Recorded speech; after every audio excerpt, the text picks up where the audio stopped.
Hi, and welcome to Summit Pass Studios. My name is Jeremiah Hamilton, and today's show we're going to be talking about the 0-2 teams and which teams have the best chance of making the playoffs.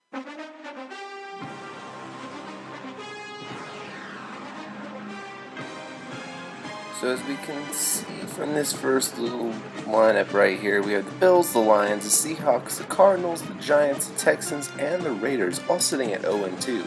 With different score differentials, of course, all the way across the board. Some of them very marginal, and some quite far off. I'm sorry, Cardinals. Well, anyways, to get on to our point today and what we're going to be talking about, we're really going to be going over each chance and kind of the probability of each one of these teams getting a shot at the playoffs this year.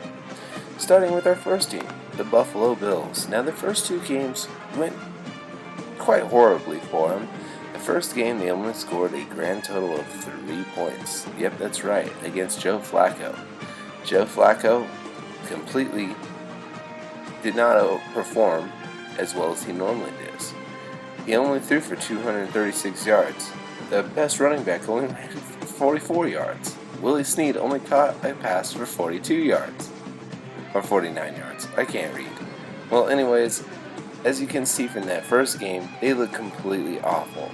And against the Chargers, they didn't get much better with a 31-20 loss.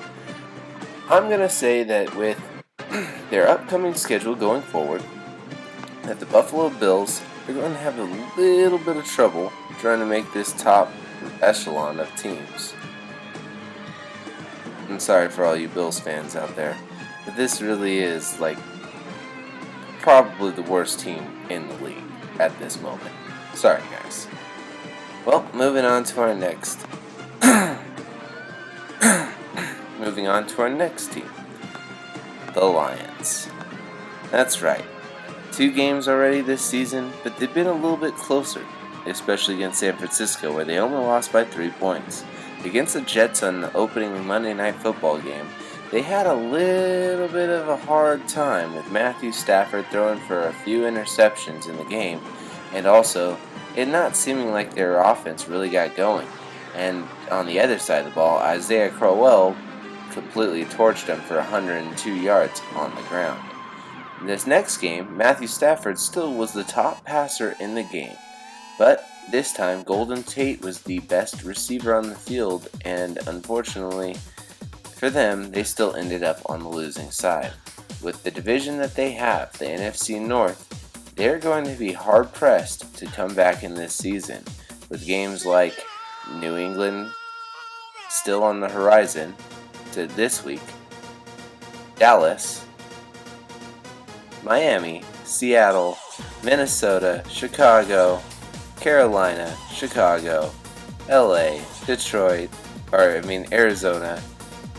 They are Detroit, Buffalo, Minnesota again, and then Green Bay to round out the season. It looks like there's a couple losses still on your horizon, unfortunately, and so I'm going to go ahead and say that this season is going to be a tough one for the Detroit Lions. Moving on to our next team, the Seattle Seahawks.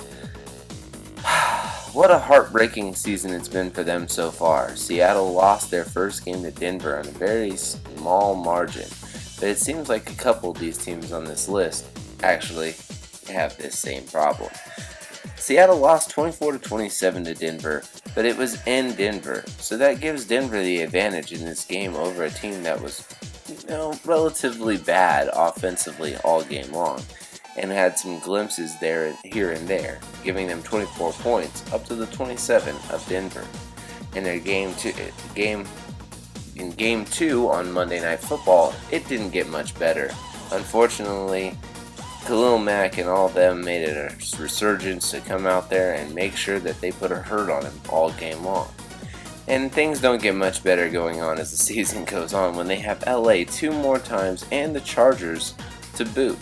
Plus, they have to play the AFC West all season long, so that means that they'll probably have a game against Kansas City and San Francisco. Seattle's got a rough time coming forward. On to our next team, Speaking of a team that has a tough time being in a division with a bunch of tough teams, it doesn't look much better for the Cardinals either. Their first 2 games only gaining 6 points in total scores. That's not good, especially since they just played Los Angeles and got completely shut out. Like I said, they still have Los Angeles one more time in the season, plus they have to play a team that's going to be starving for wins on the other side of the ball, the Seahawks. So I could see them splitting a series with each other, but unfortunately I think that San Francisco kind of has their number on both ends, and that means that, Detroit's one chance of getting a win too comes from Arizona. That's a tough time knowing that all these teams that are already down in the back and down will be playing each other. One of them is Oakland, which we'll talk about later. Moving on, we're going to be going over our next team, the New York Giants. Eli Manning and his team have been really close so far. In an NFC East, which doesn't seem like it's as strong as in recent years, it seems like they have a chance to come back later on as the season goes on. So for the NFC, I'm going to pick this team as the team that has a chance. Yep, so you're saying there's a chance.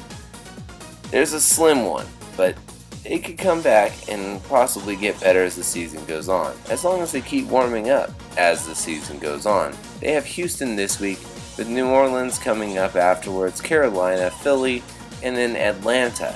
In those game spans, they have a pretty good chance of being able to make an impact on one of those games. New Orleans' defense isn't that great, and with Odell and Eli Manning, in combination with their running game of Saquon Barkley, they have a good chance of making some waves as the season goes on, considering the fact that they still get to play Dallas, whose defense is on the rise, but their offense is on the decline. Going on to one of our AFC saying there's a chances, and it's Houston. Houston lost to New England. That's a tough loss, and a division rival away, Tennessee. That's a tough pill to swallow, but a loss in a division usually means that the game is a lot closer. They're more well prepared for games against teams like this. So as the season will go on, we'll get to see some more of them, but honestly, I think that Houston hasn't played their best ball yet. Their quarterback hasn't really played the best game so far, and so far Deshaun Watson has only had a game of 310 yards passing in one game against Tennessee. So if he can replicate that at home against Tennessee later on in the season, there might be a chance. Now to our last team, and the saying, there's a chance. Well, I'm hoping that there's a chance. Basically, the Raiders, until the very end of the game against LA, looked really good, and I'll have a game film study on that later on. Plus, with all 3 of the first weeks. I'm actually going to do it as a 4-week series, so at the end of week 4, I'll have a video talking about all 4 of the Raiders games so far. Then I might go ahead and do San Diego's first 4, the Rams' first 4, and more than likely, San Francisco's first 4 as well. But this is a good thing to analyze, is that loss, that 19-20 loss, was when they took the pedal off the gas, or their foot off the gas.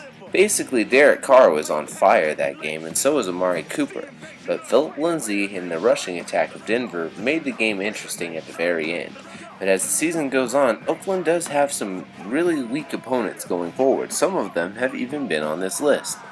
If they can beat Miami, a rookie Baker Mayfield, at home, and then go on a stretch against a bunch of other good opponents like the Chargers, Seattle, and Indianapolis, they could end up having a better record than what we see here really quickly.